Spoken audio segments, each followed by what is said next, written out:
Welcome back. You're watching the morning news right here on CNN News 18. We promised to bring you more of the country's top stories. Right now, we're seeing breaking news coming in from Jharkhand.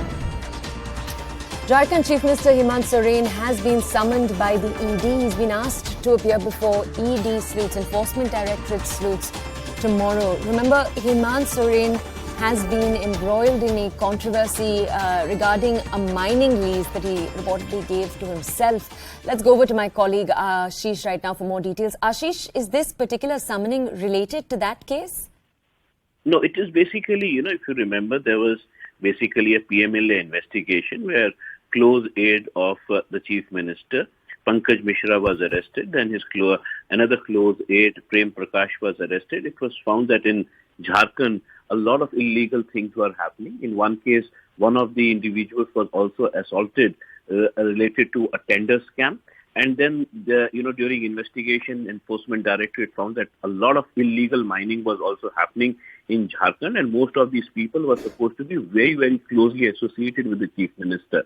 Now, apart from this, there is something that has come out is that, the checkbook of the Chief Minister himself was found at the house of one of the aides of the Chief Minister. So this is something which, the Enforcement Directorate was a little perplexed on how did he get the access, the personal account checkbook of the Chief Minister was lying there.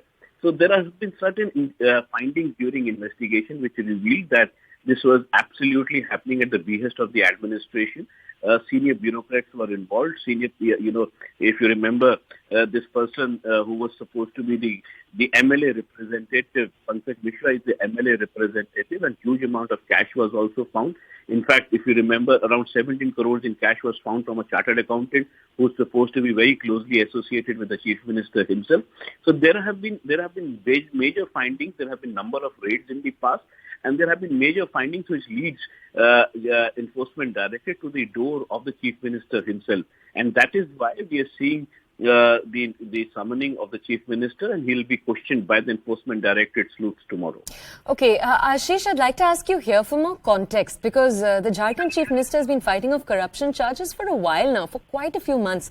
Could you walk us through the timeline of these allegations? I know they're varied, but if you could give us a summary. So it is basically, it has been happening for a number of months now. It's not that, it's an absolutely new case, because if you remember, the allegation started when, the lease for the mine, for one of the mines was found in his name, his personal name, then in the name of his brother as well. And this was, it was seen as an absolute blatant misuse of the office of the Chief Minister. In fact, the Election Commission had also given a notice to the Chief Minister and his brother as well. And based on that, the Enforcement Directorate, after seeing that, there has been major violation of the office of the Chief Minister, the Enforcement Directorate looked into various cases. There are PMLA investigations which are happening, and there's not one or two, there are major PMLA investigations which are happening. But majorly, if you see, there are two major investigations. First is related to one of the individuals whose name is basically Ashish, Pankaj if I could just request that you stay with us, because we have Deepak Prakash, who is the BJP state president in Jharkhand. He's with us right now on the phone. Sir, thank you so much for joining us here on CNN News 18. Sir, the ED summons the chief minister of a state. I believe कल ही हो रहा है ये. आपकी इस पे क्या प्रतिक्रिया है? देखिए, सच है कि ये 32 महीने के शासनकाल में झारखंड भ्रष्टाचार का प्रतीक बन चुका है, और भ्रष्टाचार के संरक्षक और संरक्षण देने में मुख्यमंत्री जी की भूमिका है। वह स्वयं अपने नाम पर खनिज संपदा को लूटने का काम किए, खनिज की लीज को लेने का काम किया, खनिज के पट्टे को लेने का काम किया, अपने ही नाम पर नहीं बल्कि पत्नी के नाम पर भी सरकारी जमीन का आवंटन किया, अपने विधायक प्रतिनिधि के नाम से भी लीज लेने का काम किया। उतना ही नहीं, अपने प्रेस सलाहकार के नाम पर भी खनिज की जो लीज होती है उनको लेने का काम किया टोया जी। और उतना ही नहीं, मैं कहना सकता हूं कि आप संथाल परगना के क्षेत्र में चले जाइए, प्रकृति ने झारखंड को बहुत कुछ दिया है, और वो प्रकृति में जो मिनरल्स है हमारा, उसको एक तरह से पहाड़ में कई पहाड़ों को सफाचट करने का काम इनके और इनके प्रतिनिधि ने किया, विधायक प्रतिनिधि ने किया, और जिसका सीधा संबंध मुख्यमंत्री जी के कार्यालय से है, मुख्यमंत्री जी के द्वारा किया गया रहा था। इसलिए कानून अपना काम कर रही है और कानून के हाथ लंबे होती हैं तोया जी, कानून से कोई बच नहीं सकता है, ऐसा मुझे विश्वास है। सर, मैं आपसे यहाँ पे पूछना चाहती हूँ, हमारे दर्शक को याद होगा अगस्त में ही यही हुआ था कि सुप्रीम कोर्ट के सामने जब और इन्वेस्टिगेशंस की मांग की गई, सुप्रीम कोर्ट ने ये कहा कि पिटिशनर्स एस्टैब्लिश नहीं कर पाए थे तब तक, अगस्त तक, कि केस था हेमंत सोरेन के अगेंस्ट। और हेमंत सोरेन और आपके बीजेपी के काफी ऑपोजिशन दलों का यही कहना है कि ईडी का बार बार मिसमैनेजमेंट, मिसयूज हो रहा है देश भर से। इस पे आपकी क्या प्रतिक्रिया है? देखिए, मैं इस आरोप को निराधार मानता हूँ, सत्य से परे मानता हूँ।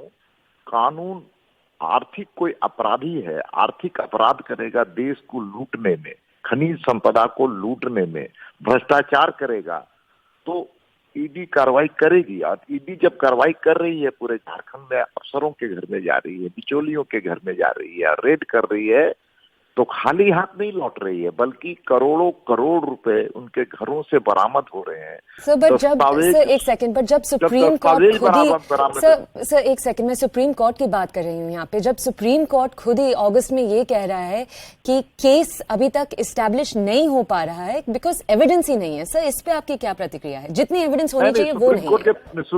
सुप्रीम कोर्ट के पूरे आदेश को पढ़िएगा ना, तो सुप्रीम कोर्ट के आदेश में इस बात का उल्लेख नहीं है कि इस्टेब्लिश नहीं किया गया है केस है।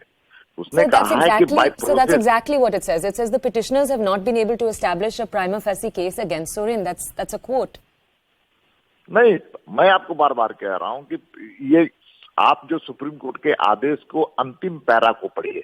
उसमें क्या है कि इन्वेस्टिगेशन करने के लिए गवर्नमेंट फ्रीली है, फ्री कर सकती है। राइट। कोई इसमें कहाँ रोक है, कहाँ रोक लगाई है? अगर रोक लगाती तो ईडी कार्रवाई नहीं करती। लेकिन मैं कह रहा हूं कि ईडी जहां जहां जा रही है खाली हाथ तो नहीं लौट रही है। अगर खाली हाथ नहीं लौट रही है, पैसे वहां बरामद हो रहे हैं, आर्थिक अपराध के दस्तावेज बरामद हो रहे हैं, इसका मतलब दाल में काला नहीं है बल्कि पूरी दाल काली नजर आ रही है झारखंड। सर मेरा बट आई थिंक यही आपसे प्रश्न है कि आई एम सेइंग यहाँ पे मैं आपसे ये शेयर कर रही हूँ कि सुप्रीम कोर्ट का ये कहना था कि प्राइमा फसी केस अगेंस्ट सोरेन नहीं बन पा रहा था, जितना एविडेंस चाहिए था हेमंत सोरेन के अगेंस्ट, चीफ मिनिस्टर के अगेंस्ट। सर एक सेकंड आप रुकिए सर, मुझे अपना वाक्य भी खत्म करने दीजिए। उनका ये कहना था कि जितना एविडेंस चाहिए उतना एविडेंस नहीं था। अब मैं भी नहीं कह रही सर कि कोई रोक लगाया जा रहा है ईडी के इन्वेस्टिगेशन पे, ये मैं भी नहीं कह रही सर, ईडी को कोई रोक नहीं सकता सर। बट यही मेरा प्रश्न है, ऑपोजिशन पार्टीज का ये कहना है कि ईडी का मिसयूज हो रहा है देश भर में बिकॉज उन्हें खुली छूट दी जा रही है, इसलिए वो ये इन्वेस्टिगेशन कर पा रहे हैं। सर इस पे मैं आपकी प्रतिक्रिया मांग रही हूँ। देखिए, मैं बार बार कहता हूँ कि विपक्ष लगातार इस बात की आरोप लगा रही है कि ईडी का दुरुपयोग हो रहा है। मैं इसको इस ढंग से देखता हूँ कि ईडी एक स्वतंत्र और आर्थिक अपराधियों को पकड़ने की संस्था है ना, और वो लोग आरोप लगा रहे हैं जिन्होंने आर्थिक अपराध किया है, तो क्या देश को लूटने और लुटवाने की छूट दी जाए? उन राजनेताओं को लूटने और लुटवाने की छूट दी जाए जिन्होंने खनिज संपदा को झारखंड में लूटा है? ये तो अच्छी बात है कि ये सरकार करप्शन पर जीरो टॉलरेंस पर काम कर रही है, भ्रष्टाचार पर समझौता नहीं कर रही है। दीपक प्रकाश जी हमारे साथ जुड़ने के लिए धन्यवाद। That's the BJP state president from the state of Jharkhand with us. My colleague Ashish was also with us this entire time. It is time for a short break. On the other side, we return to all of the country's top stories. So we'll see you in just a few minutes.